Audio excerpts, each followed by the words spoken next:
All right. Well, hello.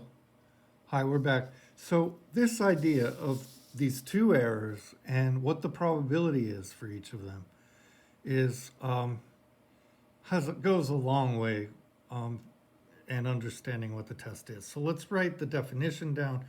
Definition: we say, given a hypothesis test. So for a test, comma alpha is equal to the probability of a type 1 probability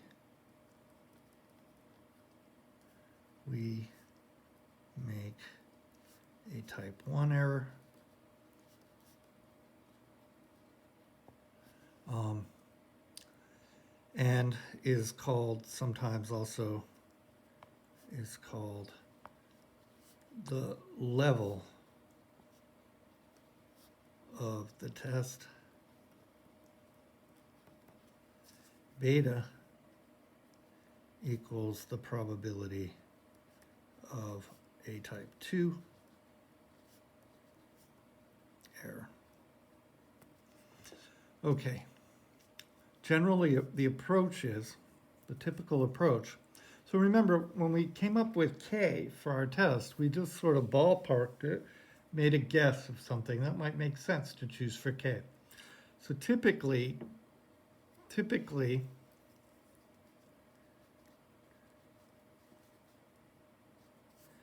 RR is chosen to bound alpha by some number, okay, or set alpha equal to some number, some probability. So for example,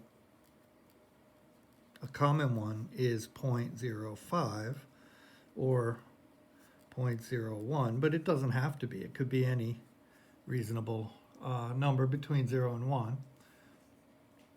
And so this is why it's called the level of the test sometimes.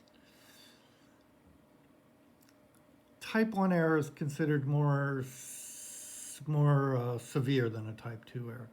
So we want to first bound the type 1 error and then minimize the type 2 error, given that we are bounding the type 1 error to that. Okay, so typically RR is chosen to go with an alpha that you consider satisfactory. So let's look at the case above. So for example, above, for the test, for H0, P less than or equal to 2/3, HA, P greater than 2/3. Let's find a test.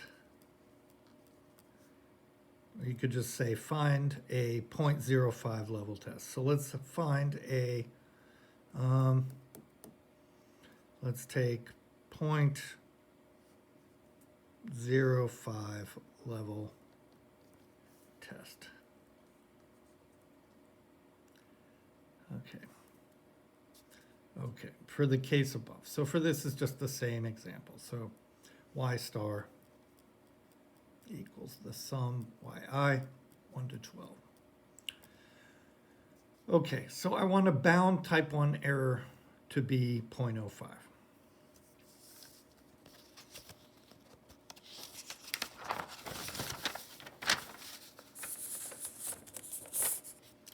All right, so what should we do?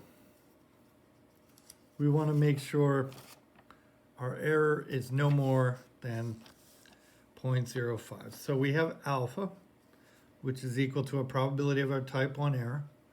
So this is probability we choose HA given H0 true. Well, this is equal to the probability that y star is greater than or equal to 10 given P is less than or equal to 2/3 Well, this error is going to be highest right at the threshold here when p equals 2/3. This is the reason why I usually want the equal sign in the H0 part of the hypotheses, in the H0 hypothesis, because I'm usually concerned first about type 1 error, and I want to make this vertical bar here where H0 is true. So I want to include the boundary here. So alpha, probability choose HA given H0 true is probability of the test statistics greater than or equal to 10 given little p is less than or equal to 2/3, but this is less than or equal to the probability y star is greater than or equal to 10 given p equals 2/3. You're not convinced of that, you should convince yourself of that, but little thought is probably enough, and you don't need to prove it to yourself, although you certainly could.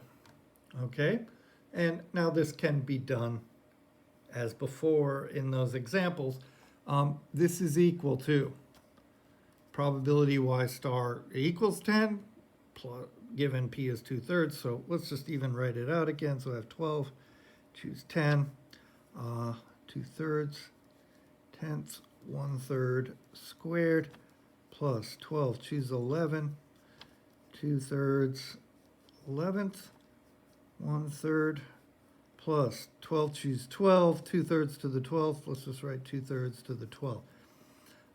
We could do all this out, but probably better to use p binom function in R. So remember, that's the CDF, so I'm going to write 1 minus p binom 9, 12, 2/3. I go over here to R. Almost was there from before. And I need it 1 minus that, right? 1 minus that. Okay. Too big. So this is equal to 0.182 about. So there's about a 1/5 chance that I will make a type 2 error, and that's not what was asked by the problem. So how could I fix this? Well, I could try 11. You could also use the Q binom command to actually find the number.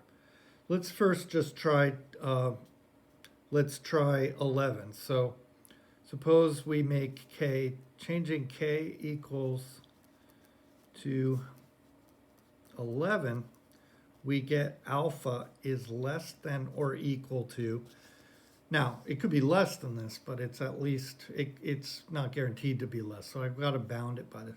So alpha is less than or equal to 1 minus p binom 10. I'm just subtracting this off now. 12 2/3. So let's see what we get now.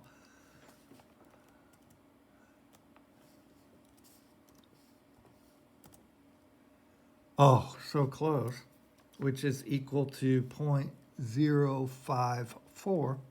So we might be good with this. If we really want to make it go under 0.05, we could pick letting k equal 12. We get alpha is less than or equal to, if you do this, you get 0, 0, I think 7. 007. Okay, but when k is 12, you're going to have a pretty high probability of a type 2 error, because there's a pretty good likelihood that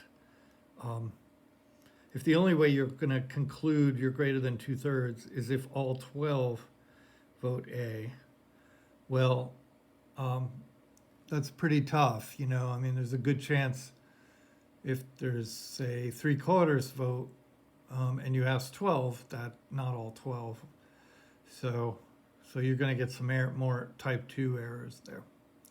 Okay, so I probably would pick this. I would pick k as 11. If it were 11 or 12, I'm going to conclude, yes, 2/3 over a 2/3 majority will vote for A. But if I get something else, I will not make that claim. Probably the way I would do it. But we just got to get more of a feeling for this still. Okay, so the next one we will talk about type 2 error and do maybe a couple more of these examples. Yes, then we will get into some other distributions too soon. So a couple more coming up.